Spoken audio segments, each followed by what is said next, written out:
A fire suddenly broke out in a university classroom. Security guards rushed to the scene with fire extinguishers, only to discover a naked female corpse burning on a desk. There were strangulation marks on her neck and blunt force trauma to her head.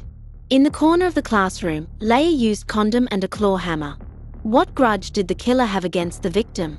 How dare he commit such a brazen crime on a university campus?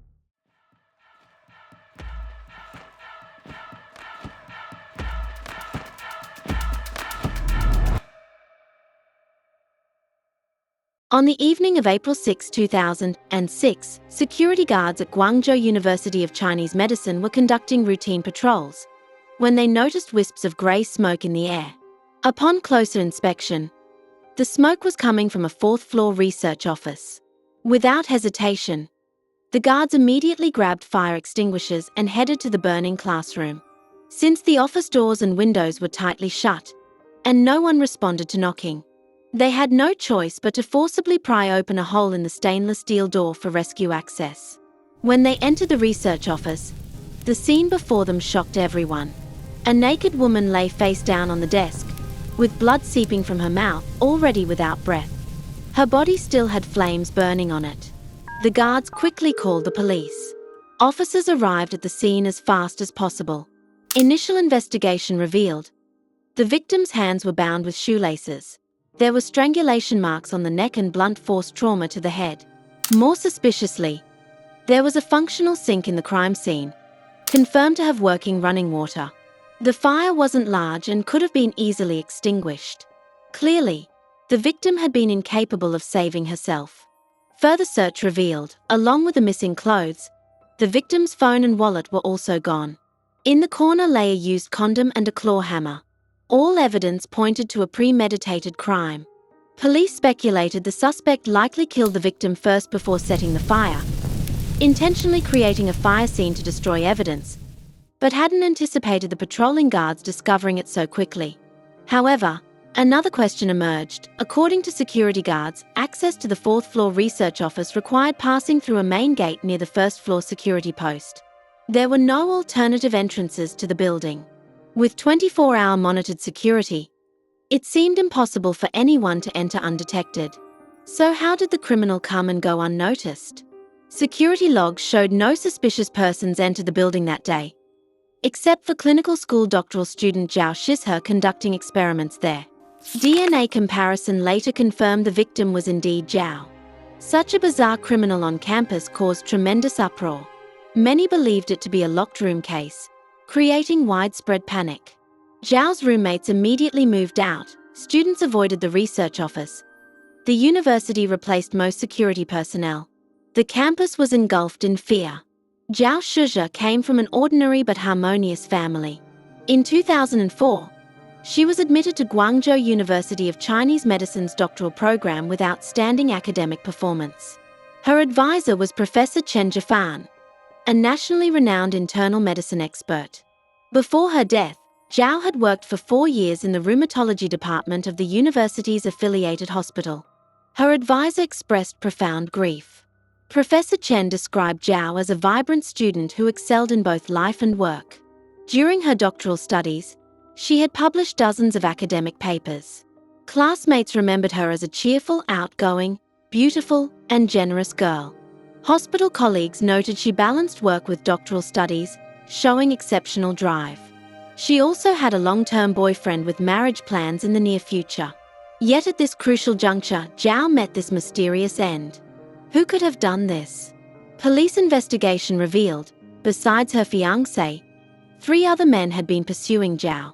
All were investigated but had solid alibis with no opportunity to commit the crime. The case reached an impasse until investigators made a new discovery at the scene. Investigators discovered the teaching building actually had a specially shaped layout, with 3 staircases leading to 3 other doors normally kept locked year-round. The crime scene research office was on the south side of the 4th floor, accessible via 2 restrooms after taking the stairs. Could the criminal have used one of these doors?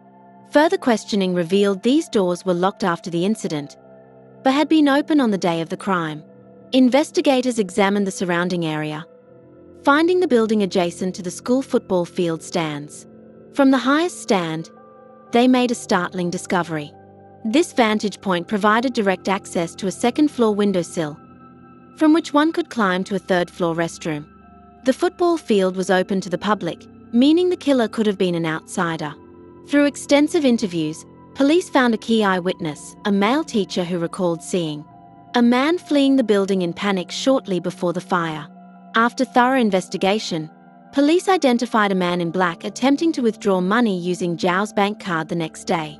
On April 12, 2006 at 3:30 p.m., police arrested Sean Jin at a Baiyun district residence. DNA evidence confirmed him as the killer. Sean confessed fully after arrest. That night, Zhao had been working in the office while Sean was playing soccer nearby. Being complete strangers, why did Sean do that? His confession revealed the shocking truth. Sean Jin and Zhao Shuzhe were from completely different worlds. Sean was born in a wealthy Guangzhou family. As the youngest and only son, he was thoroughly spoiled, developing lazy habits. Poor academic performance led him to enter the workforce early. With no skills or education, he faced constant professional failures, resorting to petty theft and relying on family support. On April 6, 2006, Sean was playing soccer as usual at the university field.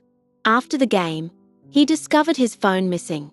Already financially struggling, with no stable income and looked down upon by others, this loss devastated him. Drinking liquor on the stands, he noticed lights on the fourth floor and conceived a plan to steal valuables. Familiar with the layout from frequent visits, he bypassed the guarded main entrance, climbing from the highest stand to a second-floor windowsill, then to a third-floor restroom, finally reaching the fourth floor. Finding one room still lit with its door slightly ajar, inside, a woman worked alone with her handbag nearby. Posing as staff, Sean entered, asking about a professor's contact information. When kind-hearted Zhao turned to get her phone, Sean noticed a condom in her bag, making him assume she must be a bad girl who deserved to be robbed. Suddenly, Sean punched Zhao's head, then strangled her. As Zhao lost consciousness, confused by this stranger's violence, Sean initially planned to just take her bag. But seeing her, he became a completely demon. After assaulting her, Sean noticed a claw hammer used for processing medicinal herbs in the corner. Realizing the consequences, the spoiled young man hesitated to kill. But when Zhao showed signs of waking, he bludgeoned her to death. Then staged a scene, placing books around her body and setting them alight to simulate an accident, before escaping the way he came. Before trial, Zhao's father stated no amount of compensation mattered, they only wanted Sean sentenced to death. Prosecutors emphasized the crime's extreme brutality, motivated nothing but by the defendant's momentary greed and lust. On December 15, 2006, Guangzhou Intermediate People's Court issued its verdict. Zhong's defense argued his April 12 confession during police questioning should count as voluntary surrender, and his August 8 jailhouse tip about cellmates' crimes should qualify as meritorious service.